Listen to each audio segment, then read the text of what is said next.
बिस्मिल्लाहिर्रहमानिर्रहीम। अस्सलाम वालेकुम अदील फाइंडर्स के व्यूवर्स। ख्वाब में हवा देखना, इस्लामी ख्वाब की तबीर।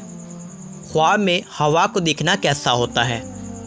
हज़रत अबन सरीन रहमतुल्लाह अलैह ने फरमाया है कि अगर कोई देखे कि हवा रोशन और साफ़ थी तो दलील ये है कि इस मुल्क के लोगों की तंदरुस्ती और माशियत खूब और बेहतर होवे और इनको राहत मिले और वहाँ के उल्मा और अहले हिकमत लोगों को दौलत और इकबाल की ज़्यादती व तरक्की हासिल होवे।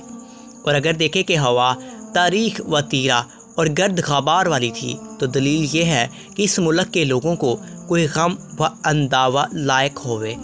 और अगर देखे कि हवा सुर्ख रंग की थी तो दलील ये है कि इस मुल्क में कोई फितना बर्पा होवे। और अगर देखे कि हवा सब्ज़ थी तो दलील है कि इस मुल्क में खेतियाँ और गली नबातात व सब्ज़ियाँ ज़मीन की बहुत पैदा होवें। और अगर देखें कि हवा सफ़ेद और पकीज़ा होगी तो दलील ये है कि बदकदर इसके इस मुल्क के लोगों को नेमत और ख़ुराकी और कसब और माशियत बहुत सी हासिल होवे।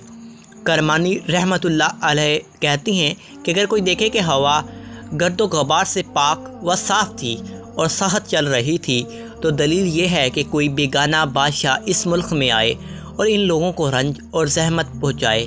और देखे कि कुछ थोड़ा सा हिस्सा हवा का किसी शहर या किसी महल व मकाम के ऊपर रोशन और साफ़ हो गया तो दलील ये है कि इस साल में इस मौज़ा व मकाम के लोगों को नेमत और फ़राही और खैर व मनाफ़त पहुँचे। और अगर देखें कि हवा मुख्तलिफ़ तौर से थी तो दलील है कि इस मुल्क के लोगों का हाल पराकंदा और परेशान हुए। इमाम जाफ़र सादक रज़ी अल्लाह अन्हा फरमाते हैं कि देखना हवा का ख्वाब में 5 वजहों पर होता है। नंबर 1 बुज़ुर्गी, नंबर 2 मुनाफ़, नंबर 3 तंदरुस्ती, नंबर 4 अमीनी, नंबर 5 मुआशियत। और ये 5 वजहें दलील किसी हवाएँ रोशन और साफ़ पर हुआ करती हैं। लाइक कर दीजिए।